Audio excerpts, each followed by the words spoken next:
Bienvenue à toi. Je suis Mademoiselle Maléfique. Tu aimes les histoires flippantes, les creepypastas et l'horreur? Alors tu es au bon endroit. Installe-toi tranquillement auprès du feu. Je serai ta conteuse, celle qui ouvre les portes de l'effroi, juste pour toi. Prends un plaid, un cookie, et viens découvrir une nouvelle histoire maléfique.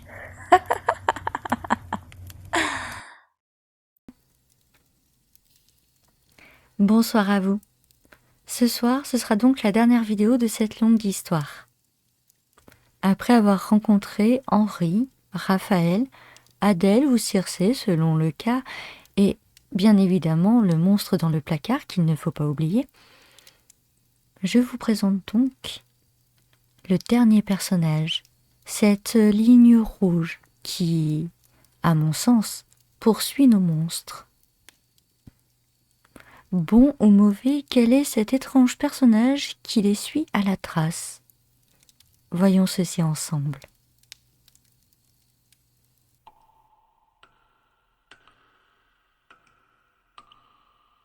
Adèle fut la première à ouvrir les yeux. Elle se sentait groggy, comme terrassée par une force obscure, incapable de retrouver le fil de ses pensées. Elle entendit un grognement à sa droite et tenta de tourner la tête dans cette direction. Cependant, elle n'y parvint pas. Henri fut le second à reprendre ses esprits. Il visualisait assez bien la pièce dans laquelle il se trouvait, et il se mit à frémir. Il venait de comprendre qui l'avait mené jusque-là et qui était à ses côtés. Une voix inconnue se fit entendre. « Qui est là ?» Personne n'osa répondre. « Qui est là ?» La voix semblait inquiète. Pourtant, Raphaël, émergeant juste de son sommeil sans rêve, garda le silence. Adèle parla en premier. « Babo, c'est toi ?»« Oui, Circé ?» ?»« Oui, je suis là. Et de ce que je sens, il doit y avoir nos frères également. » Ils répondirent tous deux par l'affirmatif. « Qu'est-ce qu'on fait là ?»« Je n'en ai aucune idée. » La lueur du feu se leva, dévoilant à tous leur misérable posture, attachés, pieds et poings liés aux murs humides de la crypte. « Je ne suis pas contente. Pas contente du tout. » Cette voix remonta des souvenirs acides dans l'esprit des 4 prisonniers. Une ombre se projeta contre le mur du fond, lécha les pierres qui noircirent sur son passage et enveloppa toute la pièce. Malgré l'ardeur des flammes, l'atmosphère était glaciale. « Vous m'avez trahi. Je vous ai mis au monde pour une seule raison, pour répandre l'effroi, mais pas de cette manière. Cela fait des milliers d'années que nous sommes établis, et vous osez profiter de vos pouvoirs pour disperser la mort. J'étais clair sur ce point pourtant. Aucun humain ne devait périr de vos mains. » Babo sembla se réveiller de nouveau, mais cette fois-ci son regard avait pris une autre teinte. « Allons, allons, ma chère, ne hurlez pas comme ça. Même si je me repais de vos cris, vous ne devriez pas être ici. Vous êtes forte. Vous avez réussi à mettre Babo en sommeil. »« Qui êtes-vous? Qui sont ces gens? Qu'allez-vous faire de nous ?» Ces gens, comme vous les nommez, ne sont rien de moins que des vaisseaux qui abritent les monstres. Comme vous le faites pour Babo, mieux connu sous le nom de Croque-Mitaine. L'ombre se pencha vers le visage de la femme et lui offrit un sourire carnassier. « Je suis la mère de tous ces monstres. Je suis la peur. Celle qui nourrit l'enfance, celle qui traumatise, celle qui les suit à l'âge adulte dans un coin de leur tête. Je suis celle qui vous suit tous, celle qui apparaît à chaque fois qu'un être cher disparaît. J'arrive lorsque la lumière s'éteint. J'étreins vos entrailles à la vue du sang. vous comprime le cœur lorsqu'une lame de métal se présente sous vos yeux. Je vous arrache un cri lorsqu'un coup de feu est lancé. Je suis la somme de toutes les peurs. Que vous me cherchiez ou que vous m'évitiez, je suis lié à votre vie et à votre mort. Les yeux de la jeune femme se révulsèrent vers l'arrière avant de se refermer. Puis, lentement, les paupières s'ouvrirent de nouveau pour laisser place à 2 yeux d'un noir profond, aussi sombre qu'une nuit sans lune. Incapable, tu as été le premier à me tirer de mon sommeil. Tu as osé toucher aux enfants d'une manière plus qu'abjecte. Qu'est-ce qu'il t'a pris d'oser faire des choses pareilles avec eux?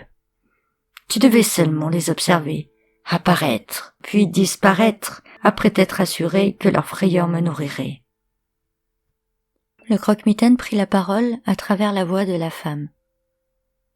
Je n'y suis pour rien. Ce sont eux, les humains, qui sont bien plus pervertis que nous le sommes. À croire qu'ils sont plus monstres que nous ne le serons jamais. J'ai fait des choses à des enfants, tellement de choses, et à chaque fois, ils cachaient leurs actes en m'invoquant comme alibi. Je n'aurais jamais fait ça moi-même, mère. Vous le savez bien. Silence. Elle se tourna à présent vers Henri et Raphaël. Quant à vous deux, votre soif de sang et de chair vous a poussé à des extrémités qui vous étaient interdites. Raphaël s'apprêtait à répliquer lorsque l'ombre se jeta sur lui, lui attrapant le visage entre ses griffes acérées. 10 tous les 10 ans, c'est ce qui était convenu. 10, ni plus ni moins, le nombre juste pour que la peur de l'ogre continue à faire son chemin dans les chaumières. En cette année écoulée, j'en ai dénombré 27. Qu'est-ce qui t'est passé par la tête? Henri tentait de se faire tout petit, espérant que l'ombre l'épargne de ses reproches, mais ce ne fut pas le cas. Elle desserra son emprise de Raphaël pour abattre une griffe gigantesque sur les épaules d'Henri, le clouant sur le mur. Comment as-tu osé jouer un scénario si grotesque? L'homme qui aurait perdu sa mère mangé par un grand méchant loup? Tu es censé être le loup, le prédateur nocturne, la représentation du mal. Mais tu t'es rabaissé à ne plus chasser et à rabattre ta proie lâchement chez toi. Un vulgaire chien, voilà ce que tu es devenu. Un misérable tueur en série, incapable de laisser une signature digne du monstre que tu es censé être. Tu me fais pitié. Vous me faites tous pitié. L'ombre emplit de nouveau toute la crypte. Elle jaugea chacun de ses enfants avant de rire de nouveau. Vous avez de la chance que je sois magnanime. Vous avez joué et vous avez perdu. Vous avez défié mes directives, vous avez failli à mes attentes. Depuis que le monde est monde, nous subsistons grâce à l'imagination et à la peur de ces pauvres humains. Nous ne leur ôtons la vie que par nécessité, pas par envie. Nous ne les attaquons que lorsque la vie nous quitte. Pas avant! L'ombre regarda Circé. Toi, et ta recherche insatiable de jeunesse éternelle. Tant de vies achevées avant l'heure pour t'immiscer dans leur corps. Tu m'as tellement déçu. Mon unique fille, celle en qui je fondais tellement d'espoir. L'ombre se propulsa dans le plafond de la crypte avant d'annoncer la sentence tant redoutée par ses 4 enfants. Je vais devoir vous punir. Je vous bannis de ce monde pour un temps infini. Vous aurez ainsi tout le loisir de réfléchir à vos actes. Lorsque la somme de toutes les peurs se retira, il ne restait plus sur le sol de l'immense crypte que 4 corps. Des corps humains, aux chairs rongées, aux yeux vitreux, où des lambeaux de peau venaient à manquer. Des vaisseaux vides, des corps qui avaient perdu leurs âmes depuis bien longtemps, consumés par leur propre peur, avant de l'infliger bien malgré eux à leurs semblables. des peurs innommables, insondables, des peurs d'enfants qui se transmettent de génération en génération depuis la création du monde. Au loin, dans les entrailles de la terre, l'ombre soupira.